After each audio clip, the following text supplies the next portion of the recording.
Okay, I think we are live. So, what's happening, guys? My name is Johnny. You've tuned into Rules for Rebels, and today we have a special guest for you guys. We have Yong from Hey, the Merch Minds podcast, which he runs with his partner, Glenn from Hustler Hacks. They do a great show, kind of keeping us up to date on new developments with Amazon merch, sharing their numbers, tips, advice. Really, really great resource for any of you merch sellers out there. He also runs a blog called Geek Hustle, which is really kind of focused on selling shirts on merch, as well as just kind of graphic design and Etsy and other things like that as well. So welcome on, Young, and pleasure to have you on here, buddy. hey, thanks so much for having me, John. It's a pleasure. Yeah, I mean, I know we had talked to you about a couple of months ago, and so it's good to be on your platform.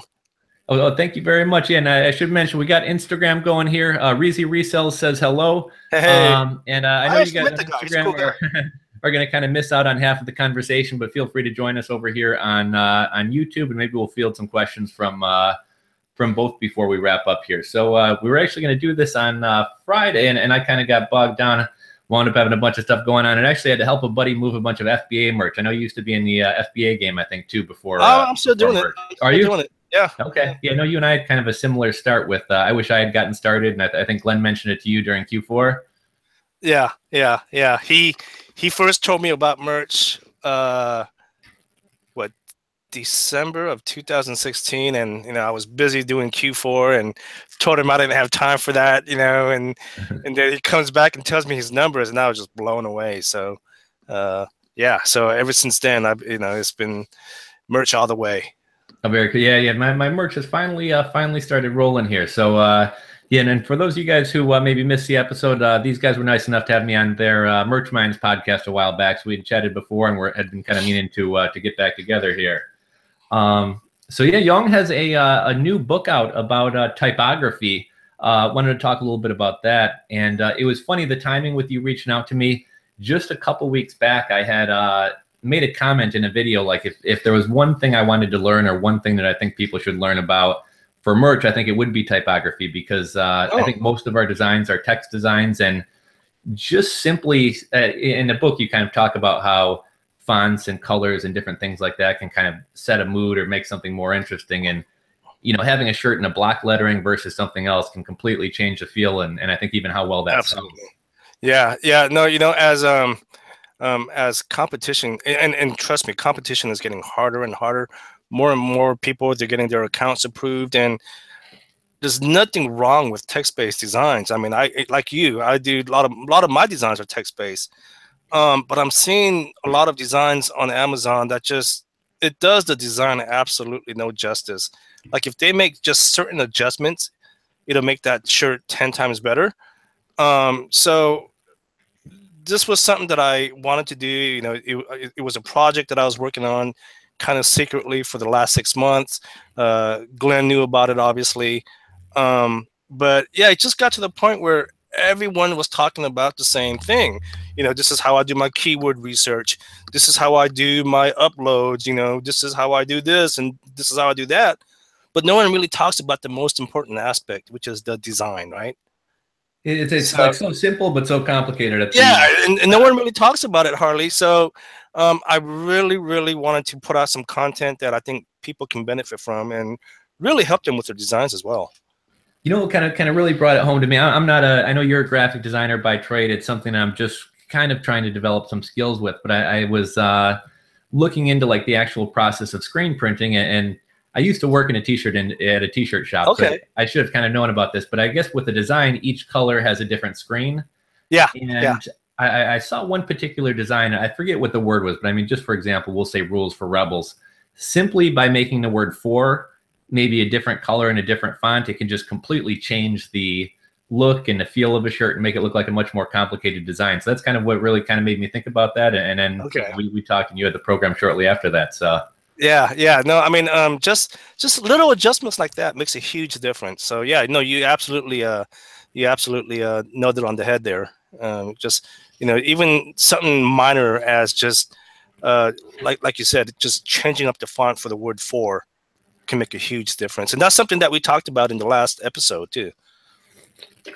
You know what I thought was kind of interesting. I actually love ebooks. I used to write ebooks, and even as a consumer of information, I think that, nowadays you see all these 14-part video series and 28 hours of video, Mm. and a lot of times people kind of put a lot of fluff in there. So I like that you can kind of get straight into the content. So I thought it was interesting when you were like, I know a lot of people are past ebooks, but I love ebooks too. So I was just kind of curious, Yeah, the reasons for the format and everything. So I really enjoy them.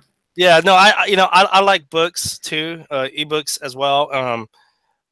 For some reason, with the whole internet marketing thing, that ebooks, they have somewhat of a bad reputation. But in my opinion, if it provides value, there's nothing wrong with it. And I think the content that I provide, it does provide value. Again, this is something that no one really ever talks about. I mean, you go back and watch every YouTube video on merch, and 90% of the time they're all about the same content. This is how much money I made. This is how I do my research. And again, no one talks about the most important aspect, the design. Well, speaking of design, that's one of the things I really enjoyed about the book is anybody can slap up an ebook in Microsoft Word format. And Sure. I mean, the way and I thought that was kind of a nice, even though this book is kind of specifically geared towards, my Instagram just went dead there. Even though the book was kind of designed towards merch, I think the info in here could definitely be very helpful to bloggers in terms of how to lay out the overall site as well as pages, YouTube thumbnails. I mean, and the design is kind of the way the message is communicated. And I thought the way you kind of laid everything out, you had a lot of great infographics mixed in there, a couple videos. So I thought the actual design of the book was very nice as well. Yeah, no, it's I wrote the book, I designed the book, and again, it was, to me, it was a labor of love. I mean, it took me, like I said, a half a year to make, right? And like you said, I didn't just write it in like Microsoft Word. I designed it in Adobe InDesign, because, in my opinion, Glenn and I, we do the podcast every week, but and we always emphasize design, how important it is. But it's design is such a visual topic, right? Like whenever we talk about design, you can't see it on the podcast. So I wanted to create the book and really lay out some visual to add some depth to what we're talking about. And I think people will actually see that if they get the book. Okay, yeah, and another angle too. I mean, obviously this would be a gem for people who are designing their own shirts, but even as somebody who, especially early on, started off hiring other people to design shirts, I've been doing more myself, but just communicating a message to graphic designers. Yeah, I'm telling people, well, I want the letters to be curved, and they come back with something different. So even just understanding some terms, like, in the book, you did a great job of laying out kind of baseline and different families of fonts. And I feel like now I can actually communicate with somebody as opposed to just like trying to have to sketch something and then send them a picture. And it just kind of helps people, I think, even communicate with graphic designers, for those of us who maybe aren't designers by nature. Yeah, no, absolutely. I mean, even if, it's good for people that do their own designs and that don't. Like you said, even if you don't do your own designs, it'll help you better communicate with your designer.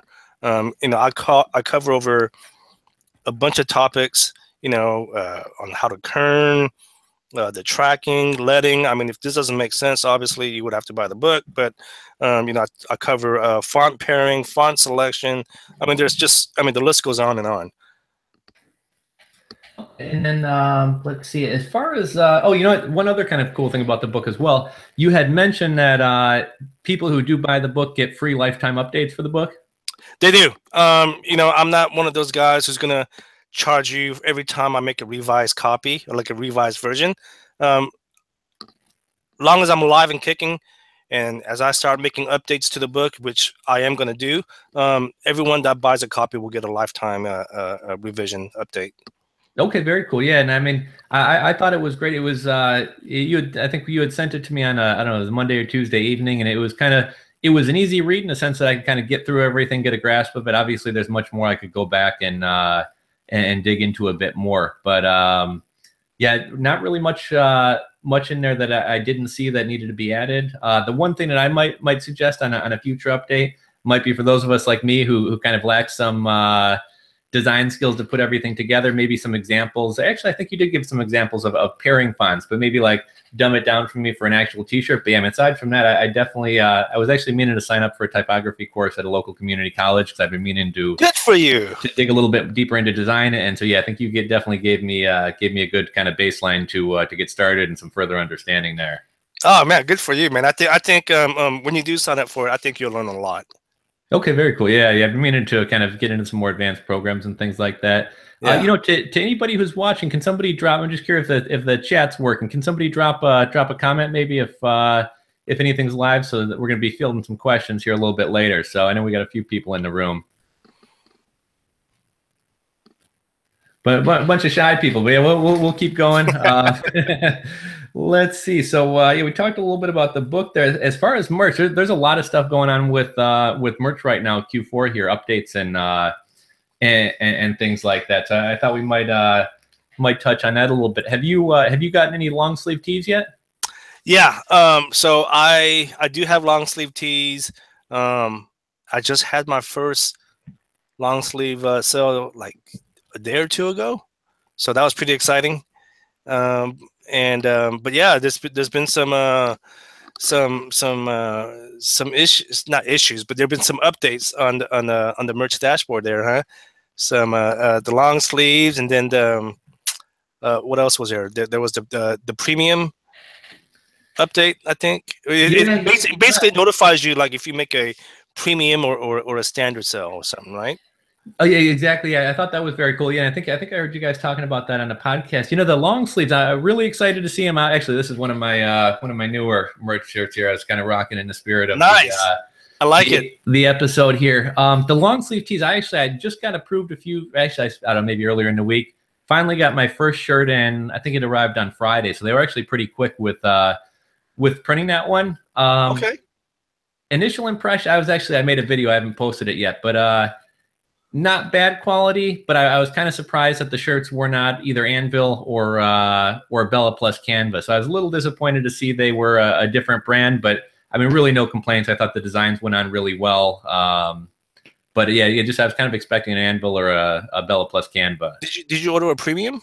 You know what? I don't know. Maybe it was maybe other people's accounts have more. With mine, I only have one choice for long sleeve tees. So on my drop down, I have. Okay. Yeah, you're right. Yeah, you're right.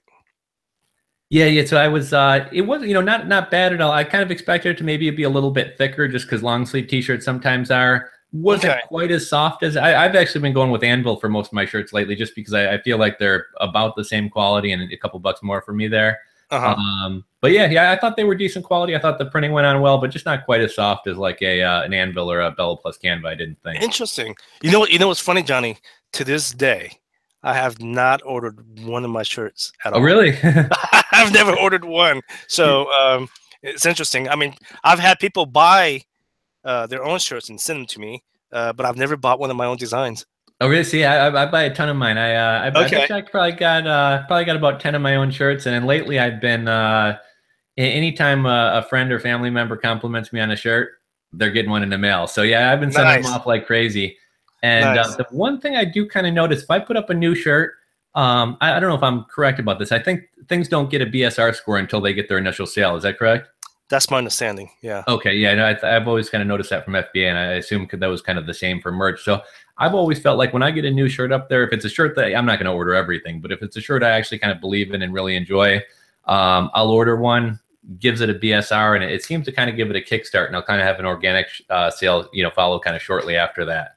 Yeah, and then I've had this happen a bunch of times where I would have a shirt sell, and then for like a year, a year passed, no one buys another shirt, and all of a sudden it'll start picking up again. So weird.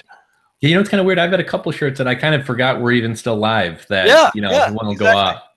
Yeah, it's weird, and all of a sudden they just start selling again. So yeah, it's interesting how that works out. How'd you do? Do you have any Halloween sales at all, or? You know what? I didn't do. I maybe had 2 or 3 Halloween designs, and sold maybe a couple, but nothing really took off. I'm more of an evergreen guy. I mean, every now and then, every now and then I'll get into like a trend, but majority of my designs are evergreen. I got so much real estate to work with, and I'm not filling up as quickly as I'd like to. So I've been kind of throwing out some Halloween and some fall stuff here and there. But yeah, I mean, I think I maybe sold Yeah. one or two Halloween shirts.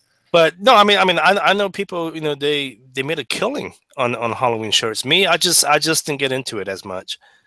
You know what's funny? I think it was your guys' podcast I was listening to. A lot of people did really well from what I heard with the was it the Eclipse or the The Eclipse. There was this one lady that I heard of. I don't know her personally, but there was this one lady. She was doing like 40,000 a month or something. oh wow. And then we interviewed Tara. She she wasn't in the merch game for too long, but she was able to put up a few Eclipse designs. And for someone who hasn't been on the merch program that long, she did really good. And I think you had mentioned this is kind of one danger of doing it. I mean, it's great racking up shirts on something like that, but I think you had spoken to or were working with a gentleman, and shirt sales went through the roof, and then as soon as the eclipse was over, back to like almost no shirt sales. I think. Yeah, I and if the guy's listening, it's not me making fun of him, but Oh, he was, absolutely. Yeah, just kind of yeah, learning. it's just something that we can all learn from. But he had messaged me, and he said, and I think he's on the 500 tier, and he had messaged me, and he said he did like $4,000 on Eclipse shirts, and right when the Eclipse was done, he said his sales tanked. You know, So I've been trying not even with fad things, but lately I've been kind of really drilling hard on two particular niches, and well, it seems to keep doing well. I kind of try to keep reminding myself that I really need to expand because if either one of these dries up, all that progress that I've had in building up a fairly decent income for myself from nothing is literally going to go back to zero. So I think it is good to kind of press those, definitely branch out. We should talk about that niche in private after the show. Right. A couple other things. I was wondering if you've been affected by any of these things. So you had kind of briefly mentioned some of the Q4 changes, and I kind of got a list of them we can go through here. But a couple of them were, I guess, some shirts are going to be hidden in search. We have some, I think, limited colors and things like that, specifically the Heathers. But I had actually noticed that one of my T-shirts that was up, a shirt that actually hadn't sold in probably 6 months, sold one, but only available in one color, only available in green. And I normally do five designs. So yeah, 4 colors is completely unavailable there. Yeah, the whole throttling thing, like, so here's, everyone has an opinion on that. And my opinion is this, and I may be wrong and I may be right. Who knows? My thing is Amazon, they're not going to throttle you unless there's a good reason to, right? Because it's just common sense that when we make money, they make money. So they're not going to just throttle us on purpose. If they are, it's because, they're probably just understaffed, right? They're understaffed, or maybe they're just low on certain colors. And not just that, you have to consider Amazon now has partners like Marvel, Coca-Cola. Those guys are getting the first dibs, not us. Oh, so they're actually printing through the merch program as well? Oh, yeah. Okay. Marvel, who else? I want to say DC, but I'm not sure. But yeah, so those guys are getting first dibs. Okay. Well, it's funny that you mentioned that too. All my shirts that are consistently selling a couple a day or a couple a week, those are all fine. The one design that I even noticed with this, again, it's a design that in a year has probably sold 2 or 3 and it hasn't sold in months. So that would make sense if something's going to get throttled. It's going to be a shirt like that. Sure. Yeah. And let's see. Oh, hoodies. I heard you and Glenn kind of talking hoodies. Is that a myth, or are hoodies really out for some select merch sellers? Or I think it is out. I haven't even investigated myself. I think some of the big partners probably have access to them. But the whole rumor started about a month ago, right? When someone went into the dashboard and they were able to figure out the coding. So I think hoodies are out for certain people. I personally don't have it, and I'm being completely honest here. Okay. I've asked Glenn if he had, if they gave him hoodies. He says no. I thought he was lying. You were razzing him on the show the other day. Yeah, I thought he was lying, but I think he's telling the truth now. So I think he's being honest. But it's kind of funny when long sleeve tees came out. Like my merch has really kind of only started to grow beyond a pittance in probably the past like 60 days or so. So I was kind of surprised to get long sleeve tees. I kind of thought that was going to be reserved for the higher tiers. So yeah, if hoodies are out there, maybe we'll see them kind of start slowly making their way down here. Yeah, no, it'll be really, really nice to get hoodies in the future. And let's see. I figure we move on. I know this question's been asked to death, but since you have the show and you talk to a lot of merch. Oh, you know what? I totally forgot. I noticed the other day. I think we were talking about you working with somebody with the Eclipse shirts, but I noticed you guys have a kind of a coaching program or a group going on. Yeah, so we do. Glenn and I are now offering coaching, and again, I know people are going to be, they're going to be all frustrated. Oh my gosh, these guys are trying to make money, but you guys don't understand. We get tons of email every day, and I spend my own personal time because I made a promise to everyone that I would respond to every email, but it's getting to the point where it's getting really, really crazy. I mean, there's some messages I'll get, and I swear it's like 2 pages long, right? And I try and answer them, and so at a certain point, Glenn and I were like, okay, you know what, we can do this to a certain point, but our time is really valuable. So to make a long answer short, yeah, we are offering coaching, and it's not a course; it's live coaching. There's no time limit. If it takes 10 hours, gosh darn it, we're going to sit with you for 10 hours. And it doesn't just stop after that. I mean, everyone who's taken the coaching will get direct access to both me and Glenn. Well, what's kind of interesting about that too is like you said, I mean, when you have a channel along these lines, like I spend hours and hours and hours per week just fielding emails trying to help people out for free. And I get asked about coaching a lot. I've been meaning to do it, and just kind of getting a format. And the nice thing about your guys' coaching is there's something concrete to talk about. With me, a lot of times it's people like wanting to get into something and not knowing which direction. And I don't want to charge somebody money to really be a life coach and not provide them anything. But I mean, yours is targeted to something concrete. And I looked at the cost. I mean, it's not, I see some people, I get contacted all the time by people who spent $5,000 on an Amazon FBA course. And then they're still coming to me asking me for help. And again, I don't mind helping, but if you spent $5,000 on a course, there's really no reason you should, that should give you everything that you need. So, I mean, well, coaching's never cheap. I mean, your guys' cost wasn't the cost of a college tuition like a lot of these other things. And with merch, I feel like you can actually look at somebody's design and give them critiques, whereas a lot of times I feel like it's just kind of talking in circles. And yeah, we really wanted to come up with a price that we thought was fair. And again, and not to take anything away from courses. There's a lot of great courses out there. The problem with courses is, they're pre-recorded. 2 years down the road, the course is now obsolete because merch is going to keep changing, right? Exactly, yeah. So I mean, yeah. So you get live coaching, and in my opinion, I think it's a really, really good price. And yes, I just wanted to touch on that because I thought that was interesting. I may actually take you guys up on that after I I got to learn Photoshop and some of this stuff a little bit better. But I actually may wind up taking you guys up on that. Let's see. I got kind of some bullet points of things I wanted to hit. Shirt approval times. Have you been noticing things slowing down at all with the season at all or anything like that? Or certain designs, I've noticed it'll take a few days for them to review.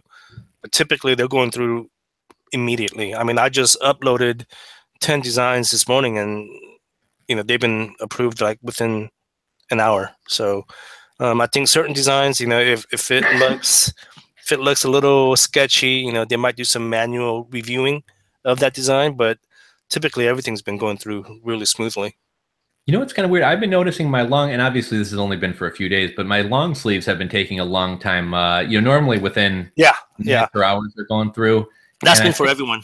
Oh, is it? Yeah, I uploaded a couple long sleeves, and I mean we're probably going on 5-6 days, and I had short sleeves that I had uploaded days later that were going through before, and one went through, then a second, and finally I think it was just this morning the last one wound up getting approved. Okay, good. Yeah, no, everyone's been experiencing that. It's not just you.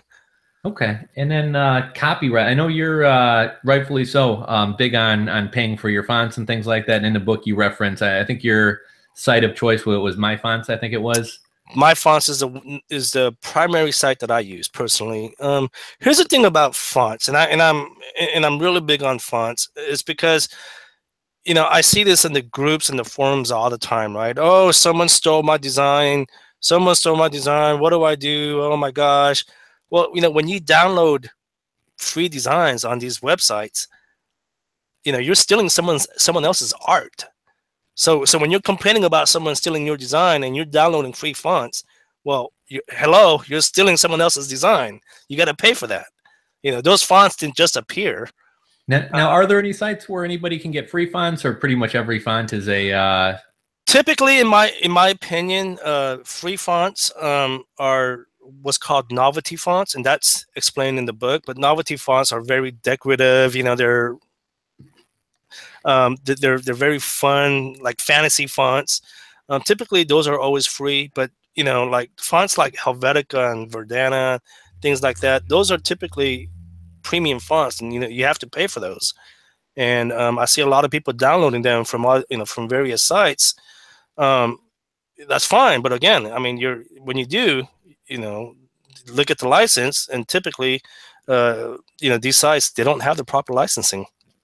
You know what? I had a couple kind of copyright licensing questions, and I know you're a bit more experienced in this space, obviously. So one thing I read, and this is a little bit off topic, but I was on Steemit, which, by the way, guys, Yong is on Steemit, which I thought was really cool. I'll notice you occasionally comment on things on there, so I think it's cool you're on the platform. They've recently kind of revamped their logo, as well as the layout of the site. So now it's like kind of a green, I don't know, slash, whereas opposed to before they had kind of the blue Steemit font. And one thing I thought was kind of interesting, they had said, look, our old font, you guys are all welcome to use it for commerce, to make money, for anything you want. This new one is essentially our company logo.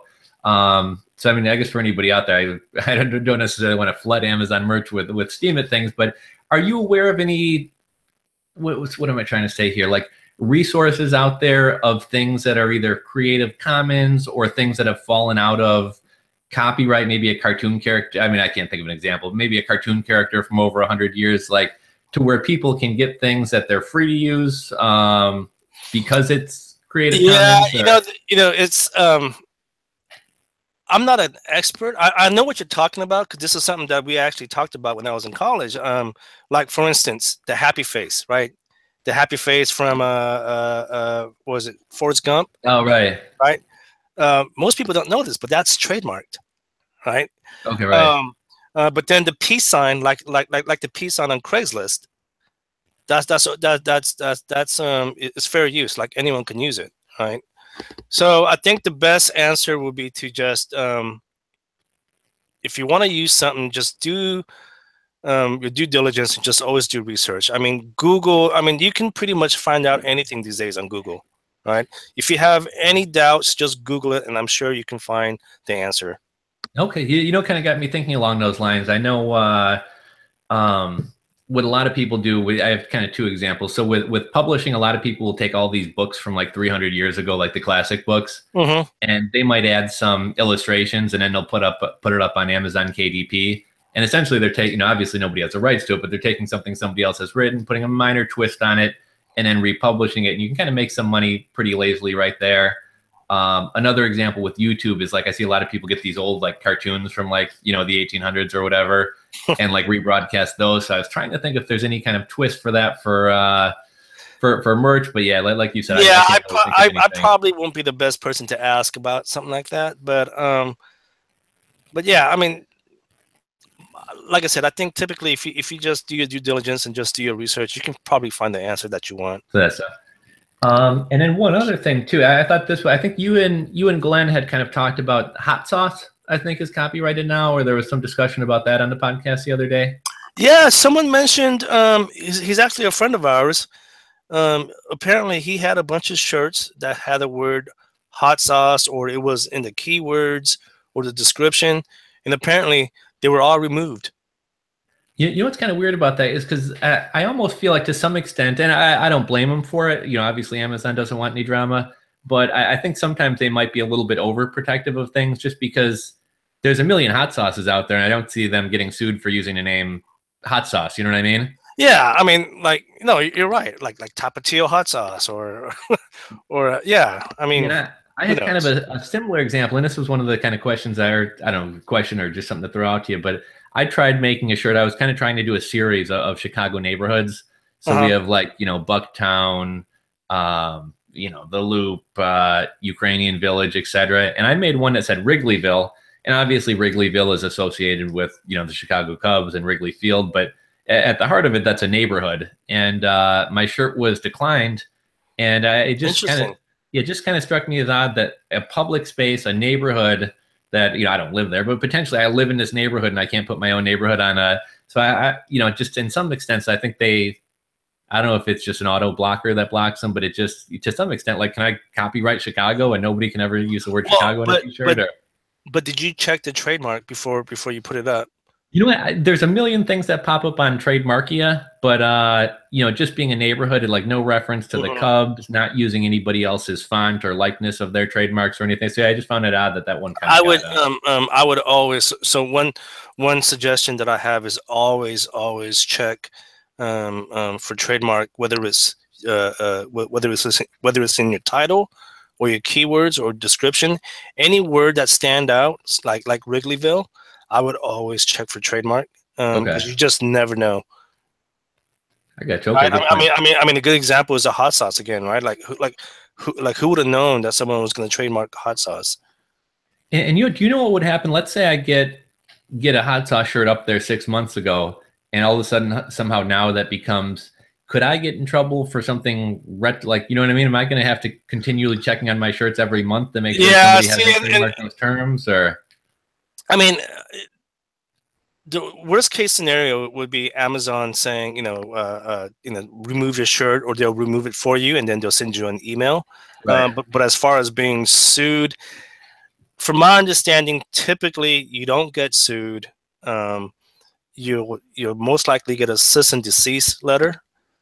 But they don't have any legal value. A cease and desist letter is basically just telling you to stop doing what you're doing, and if you continue to pursue doing it, that's when they'll sue you. But yeah, I mean, if you ever get a warning, I would just remove anything that you have. And do you use Trademarkia or USPTO's website or? I use USPTO, and I'll tell you why. So about a year ago, Glenn and I were looking up a trademark. We were looking up a term, and I was using Trademarkia at the time, and Glenn was using USPTO, and we looked up the same term, and on Trademarkia it was saying that it was fine, but then on USPTO it was saying that it was trademarked. So I use USPTO because that's obviously the government's website. Trademarkia is a little easier on the eyes, it's easier to navigate, but I personally would use USPTO.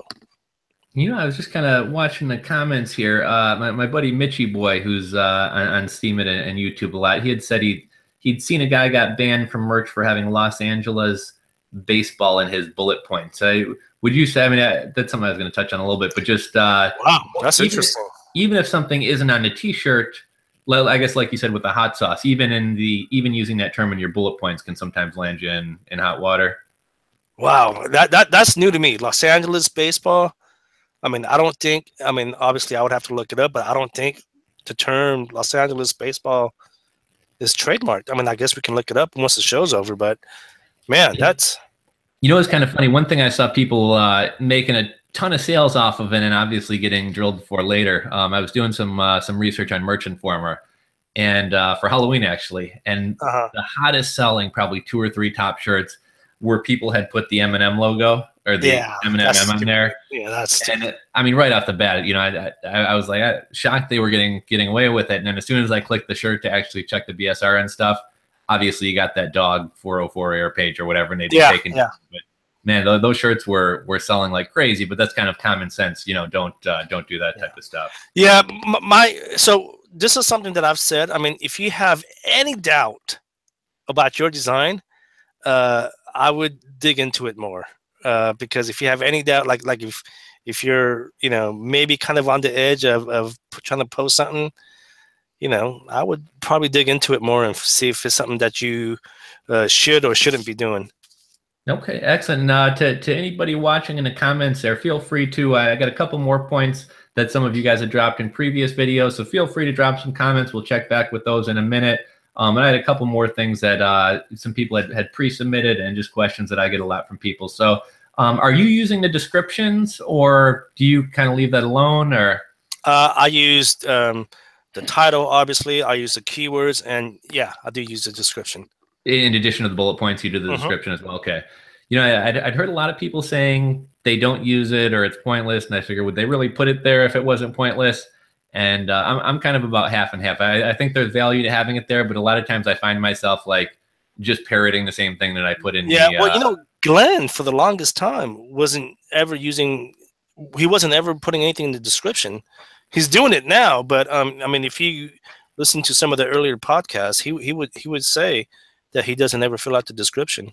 It's kind of funny. I think that's where I was like, well, if Glenn's not, I'm like, if Glenn's not doing it, I'm not going to do it. So yeah, I think that's actually where I got that from. But yeah, I've recently started doing it myself.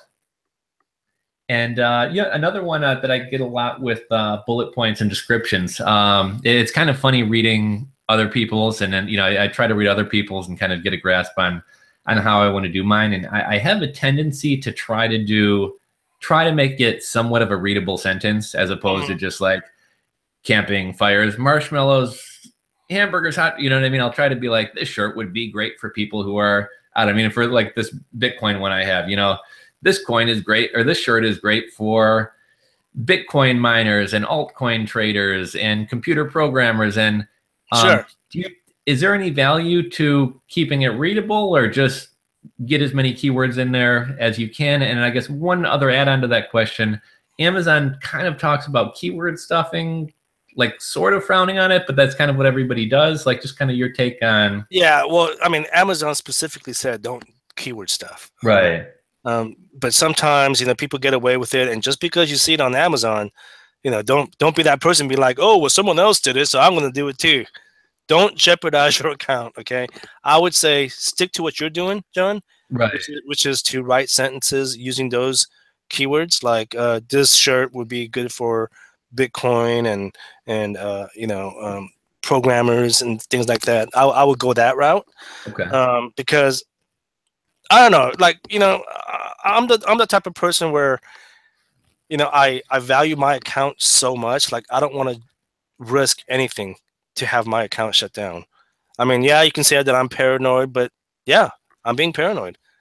But what's kind of funny about that? I see people all the time who are either on eBay or Amazon, drop shipping, Marvel, Star Wars, etc. stuff. And, I'll tell people, yeah, you're making a little bit of money now, but is it really worth never being able to use that platform again for the rest of your life, or having to do all the stealth stuff? And sometimes we get short-sighted over a little bit of money. And in the long run, even if you're not using merch now, maybe a year down the road, you have some kind of brand that wouldn't it be nice to have them to use as a drop shipper to put my stuff on. So yeah, like you said, I think it's always important to kind of protect your accounts and your relationships with these companies, so to speak.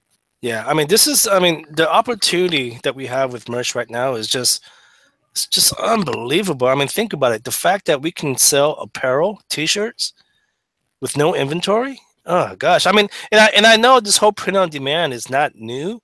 I mean, it's been around for years now, obviously with Cafe Press and Zazzle. But the fact that we can offer our designs on the biggest online e-commerce in the world, yeah, don't jeopardize your account and try and get away with some shady stuff. I wouldn't try any of that. One interesting, I hadn't really thought about this until you just said that, but what do you think? It just kind of an interesting point you brought up. I remember like doing Cafe Press and Zazzle. I mean, we're talking back in like the early 2000s. What do you think made the shift in? Because I mean, back then, like people did it, but it was kind of like print on demand is huge now. Like, what do you think was a shift that got that so big when it's been around, like you said, you think it's Amazon getting into it, or? Well, it's definitely Amazon, right? Amazon's king at the moment. Oh yeah.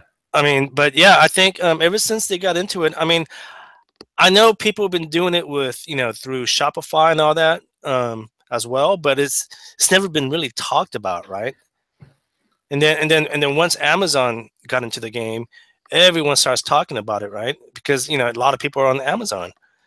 And so, and then it just kind of, everything just kind of goes viral whenever something's on Amazon. Well, and I was I'm obviously it's important, but like how critical is, I have a lot of people who, are telling me, oh, I've been waiting 6 months, 8 months, a year to get on. They try other platforms, and Definitely having that organic search traffic from Amazon is leaps and bounds than anything else that, you know what I mean, Oh in yeah. terms of not having to drive your own traffic. And because I mean, nobody's going to Teespring to shop for t-shirts for the most, you know what I mean? Yeah, I tried Teespring for like a month. I didn't get one sale, so I quit that. And you know, I noticed, I think on one of the recent shows you were talking about, you're doing some Etsy and stuff like that as well. Yeah, man. Yeah. I'm doing the Etsy Printful integration, and I don't know if you started doing that yet, John, but I highly recommend you do if you haven't. So it's basically selling your designs on Etsy, but then Printful will fulfill your orders. Now, the business model is a little different than Amazon. You do have to pay for the shirts up front when someone orders it. Okay.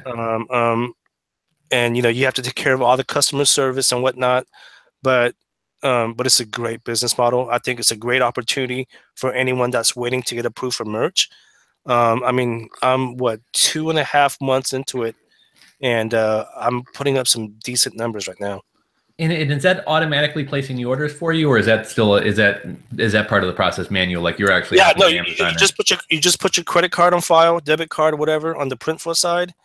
And because both platforms are now linked up, so whenever someone orders something on Etsy, Printful would charge you your price for the shirt, and then they'll print it and they'll fulfill it, and then you get the profit based off what you charge the customer.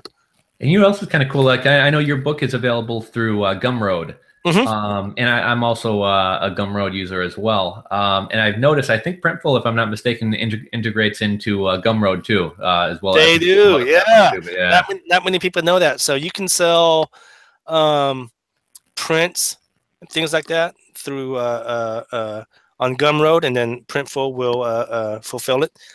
Very similar to the whole Etsy integration. Okay. So, yeah. And you know what? I briefly looked into Printful, and I had a bunch of stuff, other stuff going on. It's a little bit more. I mean, I'm sure if I took 5 minutes to read into it, it's not that bad, but it's a little bit more complicated in terms of like uploading. Are they different design size files, or are you still needing to kind of like align your? It seemed like there's a little bit more to it than just like the one click on the. Yeah, no, Amazon. there's a few extra steps to it, but it's so easy. I mean, someone told me that there's a course out there that someone was trying to sell, and I was like, why would they sell a course? This is so easy. And in fact, this is what I tell everyone. If you have any questions, if that's something you want to get into, and if you have any questions, email me, and I'll be more than happy to help you. And I'm serious about that. That's how easy it is. And you know how do their like I said, I've browsed their shop a little bit. How do their like base prices compared with? I've always been surprised. I think merch is really fair with us on where they set the prices. Like a lot of these sites that aren't even Amazon merch are wanting like $16 for a T-shirt and things like that. Is it more expensive, less expensive, fairly comparable? Yeah, so it's pretty more. It's a bit more expensive, but in my opinion, you can kind of get away with charging more on Etsy. Right. Because Etsy, in my opinion, is a very high-end boutique, handcrafted marketplace, right? So because you handcrafted something, because you created something, you can get away with charging a little bit more. And I've had no problems getting sales. Now, Okay. do I get sales every day? No, but when I do, I'm making a significant profit. Well, that's what I tell a lot of people is like, even if sales aren't pouring in, anything you can do. Like I know some people are even using Amazon merch to drop ship to other platforms. And, whether like you said, whether it be eBay or Etsy or whatever else, I've actually even encouraged people, if you wanted to drop ship your Amazon shirts to another platform, even if you're doing it at a break-even price, you're building up the shirt sales on that shirt and then kind of raising the BSR. So there might even be value to doing that. Yeah, but I kind of wouldn't recommend people do Away from that. Yeah, because it's in Amazon's policy that you're not supposed to use your Prime account to drop ship. Oh, and yeah, every shirt is. I didn't think about that. Yeah, every shirt is Prime. Yeah, there's no regular option there. So whatever Johnny just said, just ignore him. I've been looking into. I found a company out of North Carolina who had like some of the higher quality Bella Plus Canva and Anvil shirts for really cheap. Like I want to say like $9 to $11. So either slightly cheaper or right in line with Amazon. And I was looking at potentially maybe setting up like a a Shopify drop shipping store and maybe doing some Etsy stuff. And I actually reached out to them recently, just asking some questions about their service, as well as maybe seeing if they wanted to kind of work together to do something on the channel. And I think I didn't wind up hearing back from them. But yeah, I've been kind of exploring other options outside of merch, because there's obviously, some, not family friendly or whatever type of shirts that I'd like to put out. That it's kind of funny. My one, I think I talked about this on your guys' podcast, but my one Kush shirt, swear to God, every time I wear it out, I get a compliment about it. And oddly enough, it's normally from like 60-year-old ladies, even though it's like a weed shirt. Oh my gosh. Always like cashiers and stuff. But yeah, the shirt, is definitely popular with people. And I think I had it up there before Amazon really tightened up on their policies, and it's been taken off. So yeah, just a few shirts like that I'd like to get up on another platform there. Yeah, I had a bunch of those shirts that I had to remove as well, and some of them were selling pretty good. I agree, but I had to, but I had to follow Amazon's policy, and I had to unfortunately remove them all. One other this isn't that big of a deal or whatever, but I thought it'd be worth touching on, since it was a recent Amazon policy. And I'm kind of, it seems like you're kind of me. I'm in the school of thought that if I have to question it, probably just stay away from it, because why even get into it? But I don't know, back around the time that unfortunate tragedy in Las Vegas happened, Amazon revised their policy about quote unquote human tragedy. And so at the time I told people, like, look, don't, obviously they don't want anything like parody or making fun of, but I said, even if you're doing something, so, remember Las Vegas, don't even do it, just stay away from it. But it seems like they had kind of changed the policy from not mocking things to, we don't want anything about it. I don't know if you know anything about their policy regarding that, or if you would also just advise people, like, stay away from that type of stuff. Or... Yeah, and Glenn and I, we did a whole show on that too, right? I mean, and technically that new rule kind of went into effect after the whole hurricane in Houston. Oh yeah, I think that's maybe what kind of triggered it. Because we saw tons and tons of shirts talking about Houston strong, and yeah, the message was really supportive. But at the end of the day, come on, look, we're not stupid. People are making those shirts to make a profit. Oh, right, yeah. Right. And it was just, and the one example that I used on the podcast when we talked about that was, well, let's say that one of your family members have cancer. What if I made a T-shirt about your family member having cancer and trying to monetize off that, right? Right. It's not cool. So it's like, why would you do that when a lot of people lost their lives and their homes in that tragedy? So yeah, I would just stay away from stuff like that. Yeah, don't try to prop it up. Yeah, there's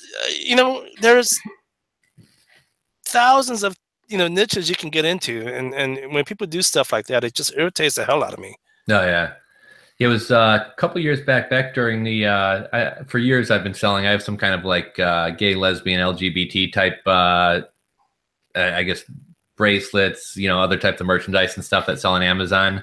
And I've been selling it for years. And when that other tragedy in Orlando happened, the shirts went through the roof, and everything I was selling. And obviously my stuff had been up for a year and a half, 2 years before that. So I see that people see things spike in search, but yeah, I mean, don't try to profit off the stuff. Stay away from controversial subject matters and things like that. And yeah, just play it safe when it comes to merch. Yeah, absolutely. Just play it safe.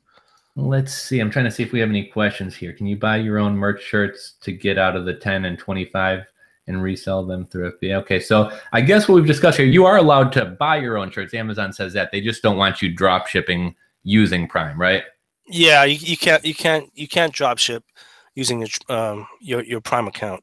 Right, but there's no problem at all with ordering your own T-shirts, correct? Yeah. Okay, yeah. I know a lot of people that's done that.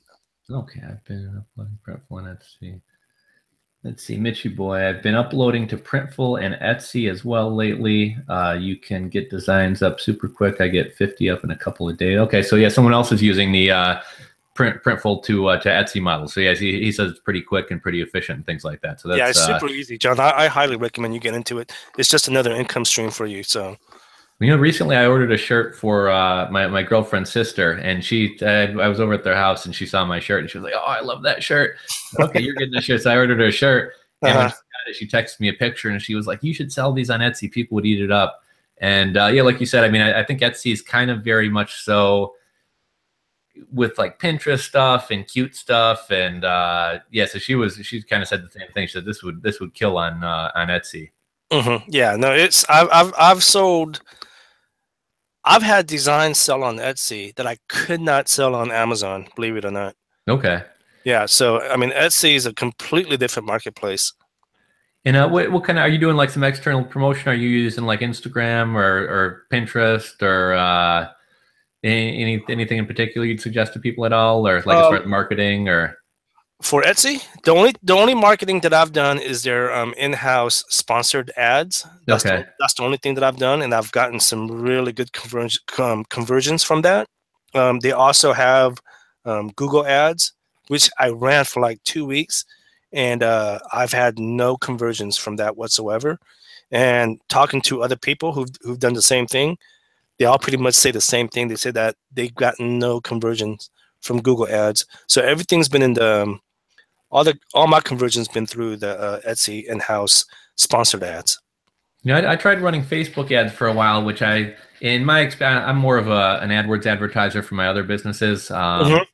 Facebook seems cheaper, at least for the type of stuff I'm into. Doesn't convert as well. But yeah, I tried running some ads to T-shirts on Amazon as well as some other places, and I felt like, at least in my instance, you're just not making it, or at least for me, I wasn't making a big enough margin to, even if my ads were on point, I'm just not making enough, in a commission to afford to be able to drive paid traffic. Was kind of my experience with Sure. that. So let me ask you, John, are you pretty comfortable running Facebook ads? You know what? With AdWords, I've been using AdWords for years, and that works really well for me. I know that pretty well. I'm not really the greatest with Facebook ads. The past probably year or two, I've been paying a service to manage my AdWords for me. Okay. And I've paid some other people in the past, and a lot of times it was just like, I'm paying these people for nothing. I could do this myself. And Mm. this company is the first one where my conversions have been gone from, I mean, it's a totally different industry, but from at $160, $180 per conversion down to as little as 16 or 18 on some campaigns. Okay. Paying $1.50 per keyword down to like 56 cents. So I'm paying them, $750 per month, or 10% of my monthly ad spend. And I'd been really hesitant to do it. I was like, $750 is a lot of money that, even if I don't know what I'm doing, to just throw at a campaign. But yeah, I mean, I can't say enough about using them. And they've been pushing me to use Facebook ads recently. And I was thinking about using them only to kind of use that as a learning experience for myself, to kind of figure out the ins and outs of it, and then maybe discontinue it. But yeah, I'm far from an expert with Facebook Okay, ads. because I've been trying to learn Facebook ads, and I swear, man, you need like a PhD in Facebook ads. It's really complex. We know, and now too, I think it's kind of getting. They used to be dirt cheap, and I do use Facebook ads, but like, it's probably a waste. I basically use it for free traffic. Like, I'll try to get like 3 clicks for a penny, 2 clicks for a penny, and I'm not really expecting them to convert. It's just like, here's some brand recognition. We'll try to drive some traffic. Because when I pay 35 cents a click, 50 cents a click, a buck a clip, I'm still not converting. So yeah, I mean, I just kind of use it as cheap traffic. But I've been noticing, like, I mean, I'm sure if you watch YouTube and stuff, like every other ad is like, watch me make $50,000 running Facebook ads to wolf mugs, Yeah, cat earrings. So I have a feeling that like we're getting a lot more money flowing into, even if it's not related to t-shirts, just with like AliExpress drop shipping and stuff. Like, I feel like we're getting money flooding into that, and it's just going to drive the costs up. yeah, yeah. You ever send I think we discussed this a little bit on when I was on your guys' show, but I had sent a shirt to this guy, Hammy TV. It was actually my Kush shirt, as a matter of fact. And he was wearing it on Snapchat all the time. And man, my sales on that one went through the roof. So Influencer marketing. yeah, influencer marketing. Yep. Absolutely. That's something that I've been looking into. We had a gal last year come on the show, and she talked about using FameBit. She said she went through FameBit to hire someone, a YouTube influencer, and she said she got some pretty good results from that. So Okay. yeah, so that's something that I've been looking into. Shucks, I mean, I'm talking to an influencer right now. Okay. Rules for rebels. Well, it's kind of funny for you or anybody else who's interested in that type of stuff. So FameBit, I haven't used that as much. As the one that's kind of my go-to is Grapevine Logic. I need to write this down, man. This is good stuff. Grapevine Logic is, I think, very similar to FameBit. Really good kind of like user end platform and things like that. They sort of act as like an escrow system too, to make sure both sides of the deal are getting what they. I hear a lot of times people are like, oh, I sent this shirt or this whatever else to this guy, and he never, people are just collecting free stuff and not making the videos. Or I just feel it brings some accountability to the space, and they kind of give you a breakdown of what the person's influence really is. So yeah, Grapevine Logic was another one. FameBit's one I've been meaning to check out more. Not quite as good, but there's another one out there called Intellifluencer. Okay. And that's more, it's not as well set up of a back end. It's kind of more just a place to communicate. I think Social Blue Book may have a feature like that. They did like a, I don't know, kind of like a IPO thing recently. I bought some shares of them, but I think they're doing something similar. And then obviously, you can always just reach out to people, private messages through platforms and things like that as well. Yeah, absolutely. But yeah, I mean, you know what? I mean, you guys on YouTube, I mean, you guys have, believe it or not, I mean, you guys have such a huge following. I mean, you obviously, I think last time I checked, you have like close to 70,000 subscribers. I don't remember what Glenn has. Me, I'm just not on YouTube. So believe it or not, I don't have that big of a following. Glenn's a celebrity out of us two. You know what's funny? He's always been like, I started following him on YouTube quite a while ago, and he's you can tell with certain YouTube, like he's got a charisma about himself. He runs conversations very well and stuff. And so I remember even when I saw him with much less followers, I was like, this guy's gonna kind of blow up in this space.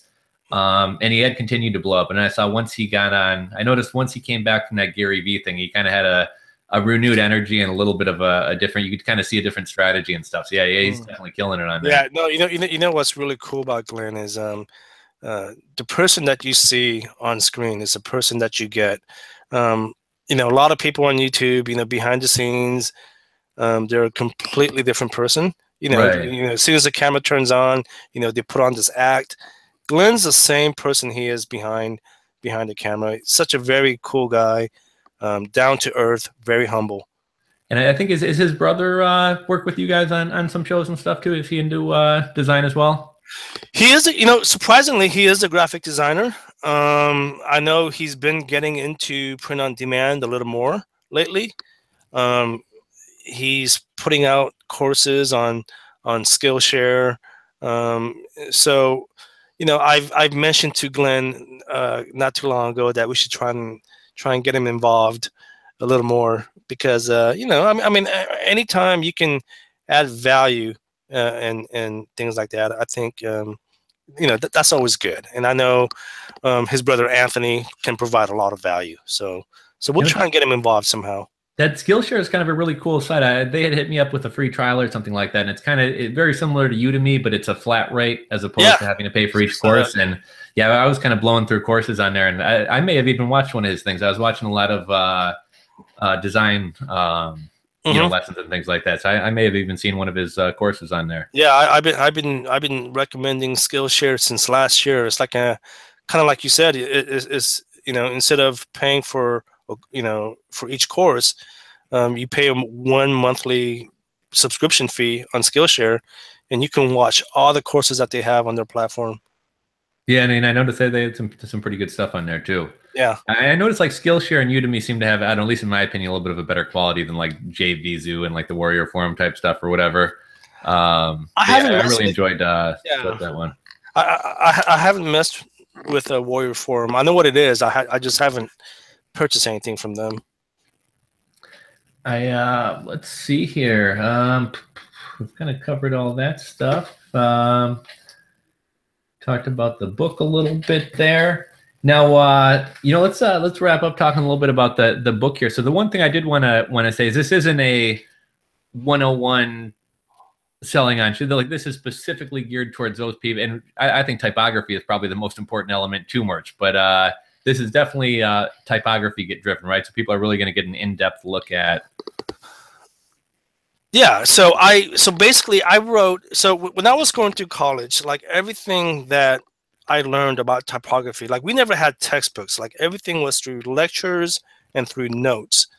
And believe it or not, I saved all my notes. Like earlier in the year, I even showed Glenn my binder. I was like, dude, check out all these notes that I kept. And I realized, I was like, you know what? I can transfer all these notes that I have into an ebook and provide value. Because again, I see so many shirts out there that are just horrible. I mean, even if it's just text-based, if you guys just change the certain elements to it, you know, you can make it much better. So I transferred everything from those notes into this ebook. But yeah, I mean, but you know, now is it going to make you like a professional typographer overnight? No, but it'll introduce you to the basic fundamentals of typography, so that way you can recognize certain things. And again, even if you don't do your own design, you can have a better communication with your designer.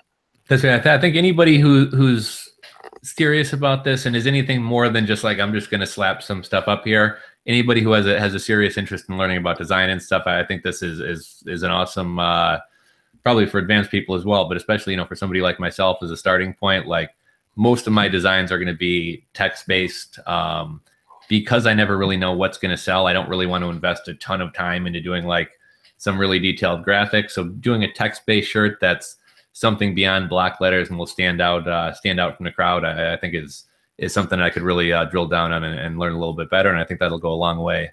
Yeah, and everything that I talk about in the ebook, it's all evergreen topic. Like stuff like this stuff, they've been teaching, you know, 20, 30, 40 years ago. It's never going to, I mean, unless they come out with some new crazy concept on typography, you know, in the future, everything that's in the ebook is never going to go out of style. Like, you know, it's been around for decades. You know, and it was kind of a fitting thing. I know you've been working on your website for a long time, right? I know from like podcasts way long ago. I know you were getting it rolling and things like that. I'm I'm in the exact same position as you. I've always had a .blogspot thing that was kind of my home, even though I never really took it that seriously or designed it that well or whatever. Just kind of repost all my YouTube videos, and I was like, I really need to get like a kind of a home base and a whatever. And then I did Wix and. Oh gosh, you did Wix. You know what? I was hesitant to really. I kind of wanted a place where I could lay out like coaching and some other things, and that allowed me to get everything situated the way I wanted. But it was like, do I really want to invest in something that's terrible? I guess for lack. I mean, you know, if you got some local business or whatever, it's fine. But like, you know, when my content is based around like blogs and content, like I want it to be seen by Google, and they've had issues with that. So I finally got a WordPress set up, and I haven't been too active with it, but like I'm trying to put a lot of thought into like, I want this to be readable, and I want the layout to be nice, and I want it to kind of get across and reflect kind of what I'm about. And you know, I think just as much as the course goes to t-shirts, I think it could be applied to kind of blogging and the layout of your site as well as blog posts and stuff. Oh yeah, I think it'll help for any content creators, right? You know, whether you're doing a blog, YouTube, merch, shirts, whatever. If you're a content creator and you're trying to create design on your own, I think this book will really benefit you. And you know, just I know we're a little bit off topic here, but do you have any? I'm actually kind of in the process of doing that all that right now. Like when it comes to, I guess when you're, and it seems like you're a little bit more active with the blogging and stuff now. Like, do you like using these page builds? Do you think it's better to do like infographics and all this crazy stuff, or do you just like to keep it simple and keep the text readable and, you know, formatted nice? Or what? Anything to add in regards to typography with that type of stuff? Yeah, I like to try and keep it simple. You know, I'm so busy trying to balance so many projects. You know, obviously I got my day job, and then I got all my little side hustles going, the merch and the FBA and a little bit of eBay, and then I got the website. The easier and simpler it is, the better for me. I don't have time to, you know, put out all kinds of crazy infographics and all that. Yeah, the easier the better. Okay. Yeah, 'cause that's actually something I'm kind of slowly, you know, saying I'm in the same position as you. Got my hands in too many things, but that's something I've been kind of trying to get together, and yeah, just kind of making it visual. It was funny as I was reading a book, and there's so much information in there to digest. I can't remember the exact terminology, but I know you start off talking about like this type of font is more readable. So I'm like, I'm ready to run over to the blog, and then I read in print on a screen, you know, the ones without the hard edges, and I'm like, okay, well, go back and change this. That's funny. So you actually read the book and you're putting it to use. That's awesome. Well, it was kind of a real talk. Yeah, you sent it to me. I think I sat there on the couch and my girlfriend was watching. She likes watching Stranger Things, and I can't watch anything that doesn't happen in real life. So a lot of times when she watches her shows, I'll slap on some headphones, and so yeah, I went. It took me, I don't know, maybe an hour to go through. I'll need to go through it a couple more times to really kind of drill in hard and make some notes. But yeah, I mean, it was an easy read, but at the same time, something I could go back to and dig in more in depth. And now, when I am working with designers, I'll know some of your guys' lingo to kind of communicate my message, as opposed to like, I want this to curve and move this to the left, and let's space. I forget the terminology for spacing letters, but have some more spaces in between the letters. And yeah, so it's definitely going to help me when I'm working with designers. Although I've been trying to do more of my own stuff lately. Yeah, yeah. Hey, you got the design that I sent you, right? I did. Yeah, I was gonna try to share it on here, and I was having trouble figuring out how to do my my screencast here. But yeah, maybe I'll make a follow-up video on this and maybe order a shirt and we can revisit it. But yeah, that'd be cool. I'd asked Yong to make a design for me, because part of the whole book is kind of a graphic designer's job, or at least kind of something that they can do, is like we were kind of talking about, completely change the look or feel, kind of set the mood. So certain. In the book, you kind of go through all this, like the handwriting fonts are more personable or can grab attention. We have other fonts used for these purposes. So yeah, I'd kind of asked you to make me a design, and I was going to make a T-shirt of it. And I was kind of curious. I wish I could show it off right now, but I kind of wanted to know, like, okay, why did you choose the font? What is it? Kind of get it, even though the people can't see it. I mean, I'll get it printed and do a follow up. But just in terms of like, could you kind of briefly kind of walk us through the process of why you chose the font and kind of what goes into that? So obviously, again, we're talking about design without the visual, but basically, like Johnny said, he had asked me, he said, hey, can you make a simple text-based design that says rules for Rebel? I was like, sure. So I made a design, and then the word rules and rebels, it was like in this bold font, has outlines. And the reason why I chose that, the reason I chose this particular font was because it was like every time I hear the word rebels, right? I imagine someone who's kind of going against the grain, right? Someone who opposes the norm. So I chose a font that I thought would be a little more. Oh gosh, what's the word that I'm looking for? A little more. Just something that was bold, something that's that really stand out, kind of aggressive almost, right? Right. And then I had the two arrows going the opposite direction, right? Again, that kind of symbolizes kind of going against the norm, right? Against the grain, yeah. Someone who's a rebel. So I know what I'm explaining doesn't make sense, but once Johnny puts it out, you guys can see for yourself.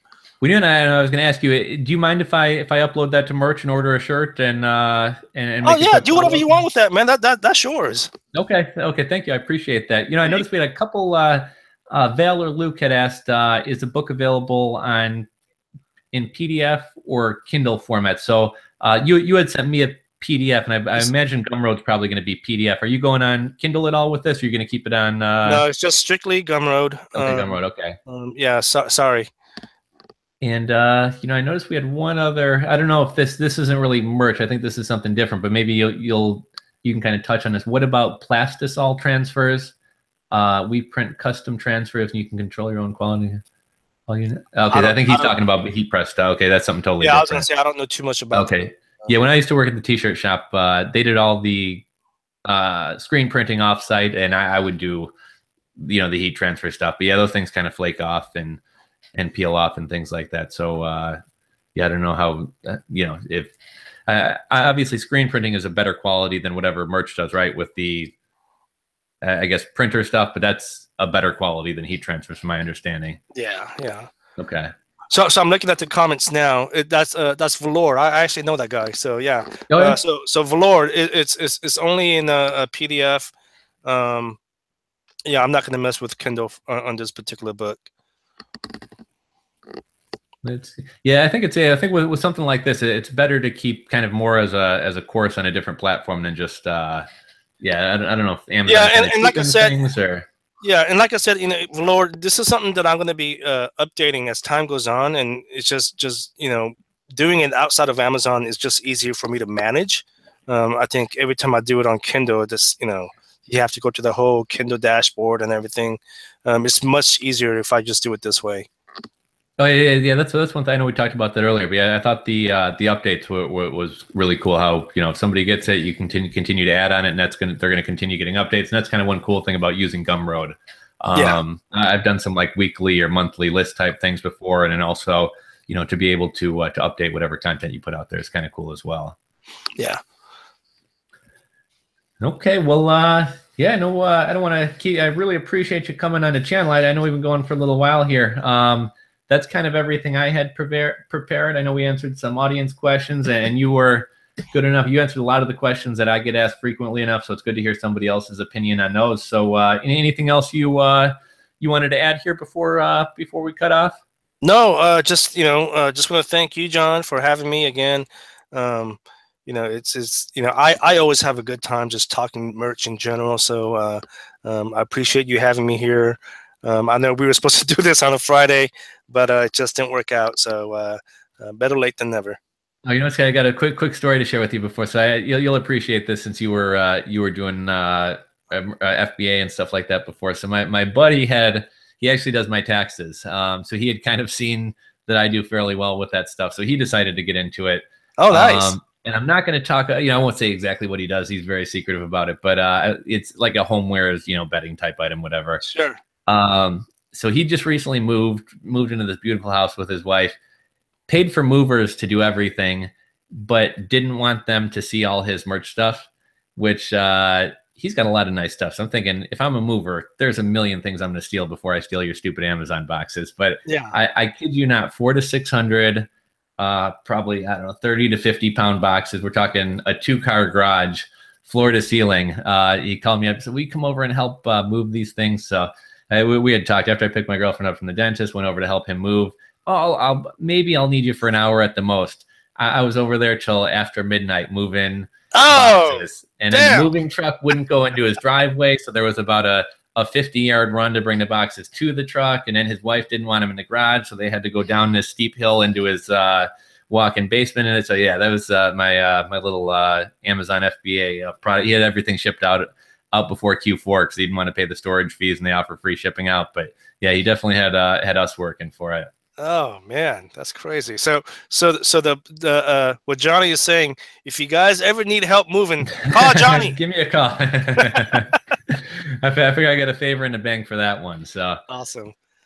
But yeah, I appreciate you coming on. The link for the book is in the description box below. The Merch Minds podcast, you guys are on iTunes. I downloaded you through Podcast Addict. And then tell everyone where if they want to catch you on Steemit and or Instagram, your blog, if you want to throw everything out there. Yeah, I'm on Steemit. Unfortunately, I haven't posted in a while, but you guys can catch me and Glenn on the Merch Minds podcast. We're on iTunes, Libsyn, on Stitcher, and then you can go to my website, geekhustle.com, and I'm into Facebook groups. So if you guys ever have any questions for me, tag me, send me a message. Again, I try and respond to every message. Every now and then I get a little sidetracked, so it might take a few days, but I do try and respond to every message I get. Okay, excellent. Yeah, merch is always changing and always evolving. So I'd love to have you back on.